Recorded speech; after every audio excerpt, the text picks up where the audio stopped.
top of the cloud becomes positively charged, while negative charges build up in the lower portion.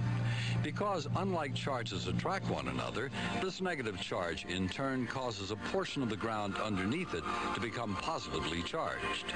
This positive charge is most pronounced on tall objects such as buildings and trees. Typical cloud-to-ground lightning begins as electrons rush from the cloud base and then toward the ground. As the electrons approach the ground, a current of positive charge starts upward from the ground to meet it. After they meet, large numbers of electrons flow to the ground, but a much larger, more luminous return stroke surges upward to the cloud. This is the flash of light that we see. Most of the electrical charges are within the clouds or from cloud to cloud. Whoa. Spectacular viewing. That was the best one yet that I got on film.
Ionic bonding occurs between two atoms when one of the atoms has sufficient strength of attraction to remove an electron from the other atom. A sodium atom has one valence electron, with a stable energy level below containing 8 electrons. A chlorine atom has 7 valence electrons. If the atoms collide with sufficient energy, the chlorine atom will remove the electron from the sodium. The sodium atom loses its only valence electron and becomes a positively charged sodium ion. The energy level below now provides sodium with its stable octet. The extra electron completes a stable octet for chlorine, which becomes a negatively charged chloride ion. Covalent bonding occurs when neither atom has sufficient strength to completely remove the other atom's electrons. The atoms share electrons, and both atoms achieve a stable outer energy level. A hydrogen atom with one valence electron needs one additional electron to complete the first energy level. An oxygen atom has 6 valence electrons and needs 2 additional electrons to complete the second energy level. As the oxygen and hydrogen atoms collide, covalent bonding is accomplished by the sharing of electrons. By sharing an electron pair with the oxygen, the hydrogen completes the noble gas configuration of helium. By sharing with the hydrogen atom, the oxygen atom now has 7 electrons in its energy level, still one short of the stable octet condition. A stable octet for oxygen can be completed by sharing an electron with another hydrogen atom.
Heliophysics is the study of the Sun and its interactions with the Earth and the solar system.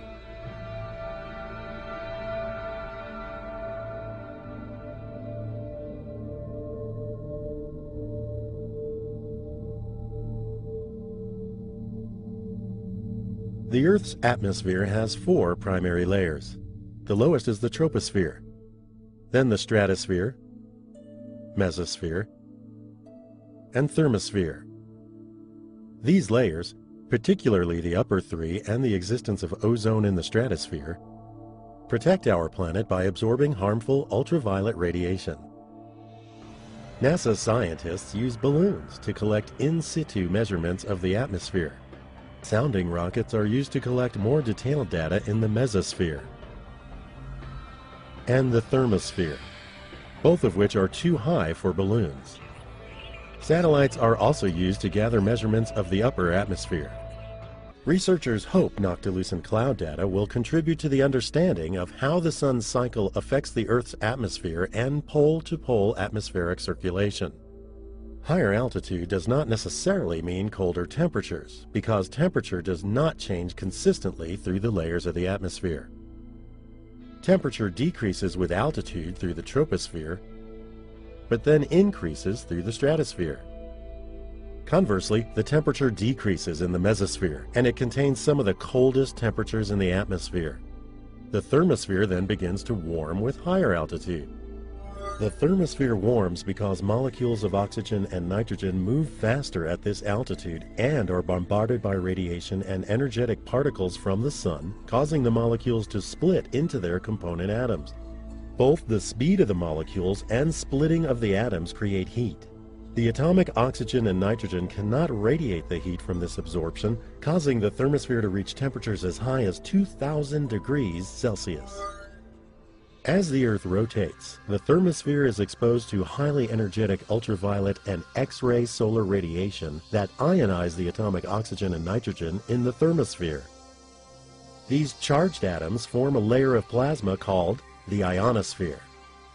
The ionization of atoms can extend down as far as the mesosphere. However, these upper atmospheric layers are still mostly neutral, with only 1 in a million particles becoming charged daily. The density of this ionosphere layer cycles daily. At night, the ionosphere diminishes as the Sun's radiation ceases to interact with the atoms in the thermosphere. However, there are still small amounts of charged atoms caused by cosmic radiation at night. A unique property of this ionized atmospheric layer is that it reflects shortwave radio waves, enabling communication over great distances by bouncing signals off the ionosphere.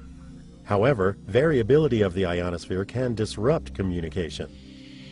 Solar storms is one such variable that can enhance this layer, even shutting down communication between ground stations and satellites. Solar storms can also send highly energetic particles, mostly electrons, along Earth's magnetic field lines into the upper atmosphere at the poles. Here, they interact with oxygen and nitrogen, causing formation of auroras.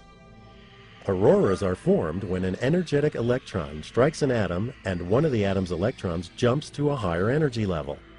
When the electron returns to a lower energy level, energy is released, often in the visible light region of the electromagnetic spectrum. A deep red aurora is caused by the excitation of nitrogen atoms. Excited oxygen atoms create a green aurora at lower altitudes and a red aurora at high altitudes.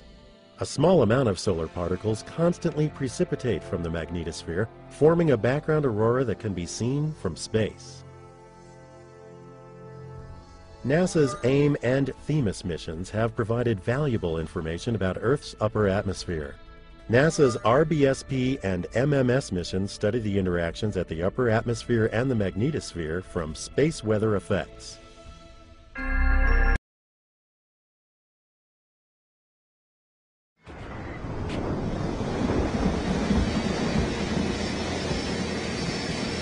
Our final journey takes us on the hunt for one of the most elusive events of the invisible world.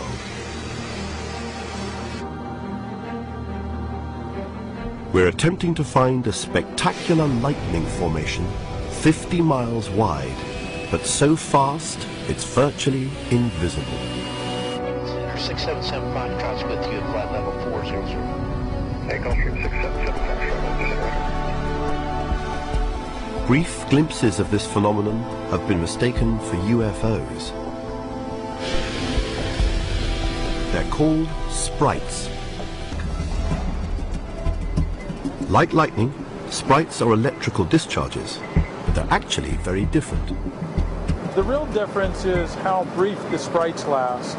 Normal lightning can last, if you count all the strokes together, maybe half a second. Sprites are a lot shorter in duration. The plane's flying higher and higher, now at 50,000 feet, close to the border with space.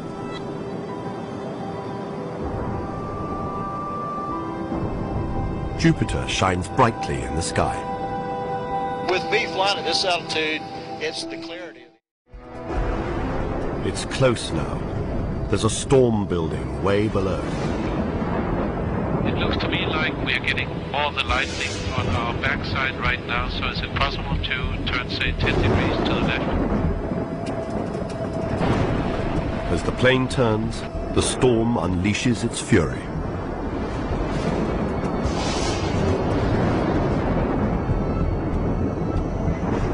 These are perfect sprite conditions. There's no time to lose. You think we should go up, Takesh? Don't want to hurt the intensifier. The high-speed cameras and image intensifiers are prepared. 10,000 frames a second, 50 microsecond integration time. They're fixed on an area just above the storm itself. Gain is 60,500. Azimuth is 0, elevation is -4. Here we go, gang. Trying to catch one of the most elusive phenomena in the natural world. Sprite. There's something. I think it was probably outside the field of view, I'm not sure. It could have been a sprite, but they've missed it. And the storm's about to die. We're now at -4 degrees elevation. Suddenly, Sprite, we're looking. Yeah, we got it. Yeah, it looks like there's two of them. What do you think you got?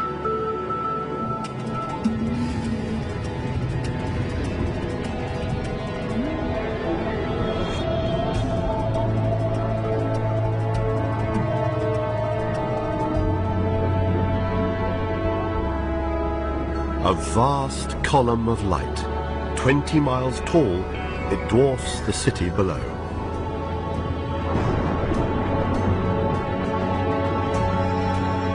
A spectacular formation, trailing globes of light. Each one is as bright as Jupiter. These high-speed images have been captured from the air for the very first time.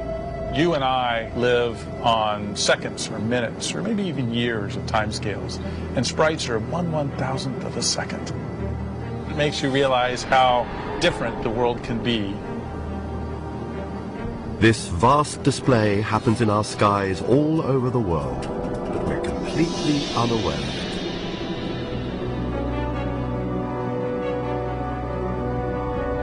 And it's thought that some reports of UFOs might instead be glimpses of these vast, super bright, round flashes.